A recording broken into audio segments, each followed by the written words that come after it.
Have you ever trusted someone so completely that you shared everything with them? Your secrets, your fears, your dreams, your whole heart. And then had them use all of it to destroy you? I have. Her name was Hannah, and for 12 years she was my best friend, my sister, my person. Until the day she became my worst enemy.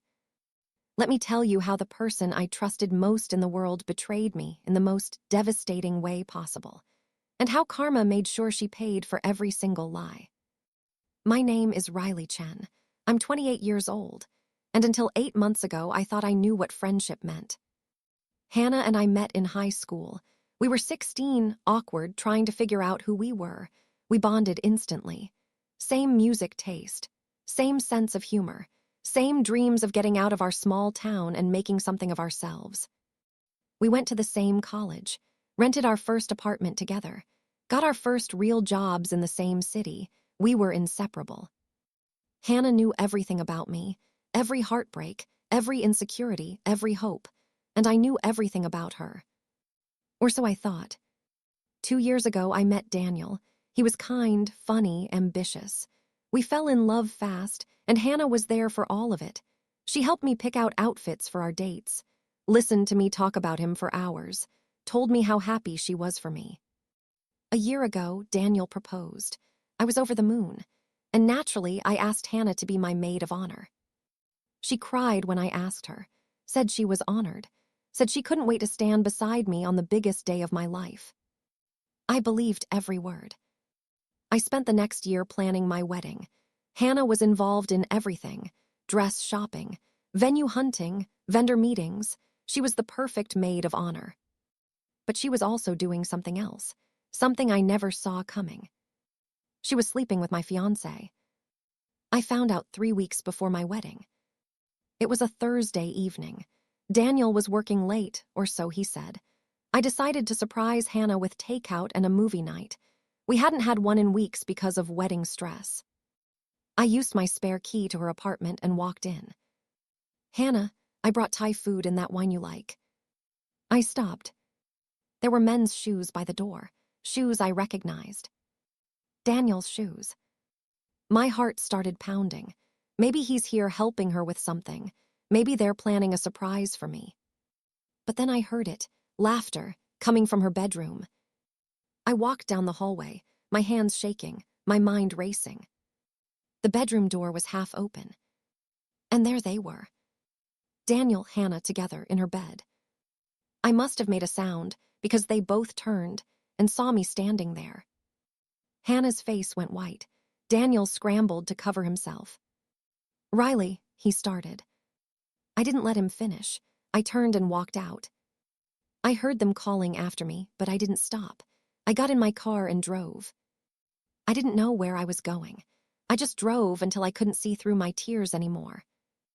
I pulled over on some random street and screamed. Just screamed until my throat hurt. My fiancé, my best friend, together. How long? How many times? How many lies? My phone wouldn't stop buzzing. Calls and texts from both of them. I turned it off and sat in silence. And that's when the shock turned into something else. Clarity. I went home that night and didn't answer any calls. The next morning, Hannah showed up at my apartment. I let her in because I needed answers.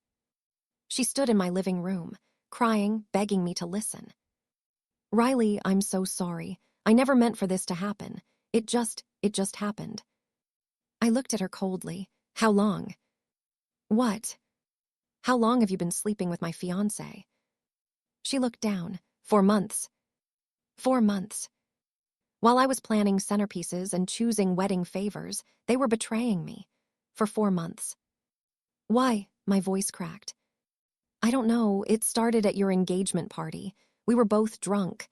And then it just kept happening. I tried to stop. I really did. But You what? Fell in love with him?"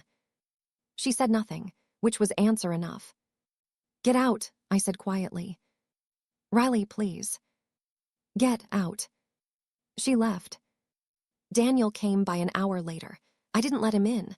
I spoke to him through the door. "The wedding is off. I'm keeping the ring. Don't ever contact me again." "Riley, we need to talk."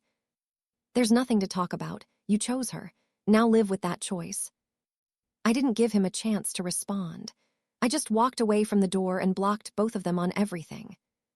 Over the next few days, I canceled the wedding, told our families and friends what happened. Most people were shocked, some weren't. Turns out, a few people had suspected something but didn't want to say anything. I wish they had. But now it was done. The wedding was canceled. The relationship was over. The friendship was dead. And I was left picking up the pieces of my shattered life. But I wasn't going to just pick up the pieces. I was going to make sure they regretted ever betraying me. I didn't want loud, messy revenge. I wanted something more elegant, more devastating. So I started quietly dismantling the foundation of their betrayal. First, I reached out to Daniel's boss, professionally, politely. I'd met his boss at several company events. We'd always gotten along well. I sent him a carefully worded email expressing my disappointment that the wedding was called off due to personal ethical concerns, and thanked him for his past support. I didn't explicitly say what those ethical concerns were, but I planted a seed. Corporate culture values integrity, and Daniel's reputation was now quietly in question. Second, I reached out to Hannah's biggest client. Hannah was a freelance graphic designer. Her main client was a boutique branding agency that gave her most of her income. I happened to know the owner through a mutual connection. I casually mentioned over coffee that Hannah had been going through some personal challenges that were affecting her reliability. Again, I didn't give details, just enough to make them reconsider working with her. Third, I kept every receipt, every message, every lie. I documented the timeline of their affair, cross-referenced it with events they'd lied about, wedding planning meetings they'd both attended while secretly seeing each other. I wasn't sure what I'd do with this evidence yet, but I wanted it ready. Fourth, and this was the most important part, I focused on myself. I threw myself into work, got a promotion, started going to therapy to process the betrayal. I reconnected with other friends, went on trips, tried new things. I was rebuilding my life, and in doing so, I was showing everyone, including Hannah and Daniel, that I didn't need them, that I was thriving without them. And that was the best revenge of all. Over the next few months, I watched their lives slowly fall apart. Daniel's career hit a roadblock. The promotion he'd been expecting went to someone else. His boss started scrutinizing his work more closely. Nothing explicit, just a subtle shift in how he was perceived. Hannah lost her biggest client. They cited needing to go in a different direction, but the real reason was clear. Her reliability was in question.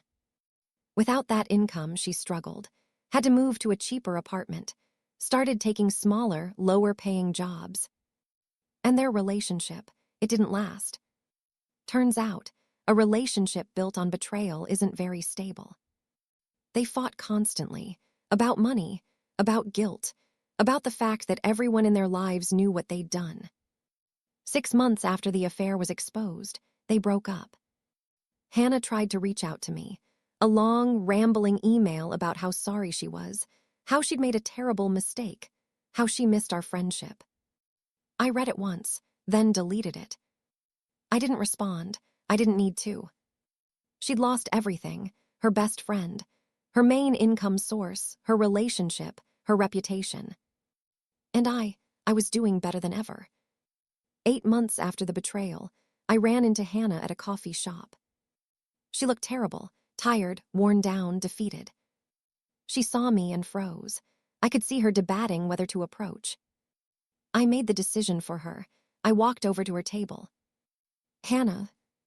"Riley," her voice was barely a whisper. I didn't expect to see you." "I'm sure you didn't." She looked down at her coffee. "I know you probably hate me. I know I don't deserve your forgiveness, but I just want you to know that I'm sorry for everything. I destroyed the most important friendship I ever had, and I have to live with that." I looked at her, really looked at her, and I realized something. I didn't hate her anymore. I didn't feel anything for her. Hannah, I'm not going to say I forgive you, because I don't. What you did was unforgivable. She nodded, tears in her eyes. But I also don't hate you. I've moved on. I've built a life that doesn't include you, and honestly, I'm happier now than I was before. I'm glad, she whispered. You deserve to be happy. I do, and you deserve to live with the consequences of your choices. I walked away, didn't look back. And for the first time since the betrayal, I felt completely at peace. It's been a year now since Hannah and Daniel betrayed me. And my life is completely different. I'm in a new relationship with someone honest, someone kind, someone who respects me. I have new friends, real friends who would never betray me the way Hannah did. I got promoted again at work. I'm thriving professionally. And most importantly, I've learned some hard truths about friendship and betrayal. Not everyone who smiles at you is your friend. Not everyone who knows your secrets deserves your trust. Some people will use your vulnerabilities against you. Some people will betray you for their own selfish reasons.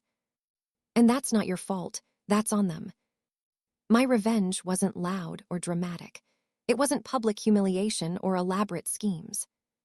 It was simply living well, thriving, moving on. Because the best revenge isn't making them suffer. It's showing them that their betrayal didn't break you. That you're stronger without them. Hannah regrets what she did.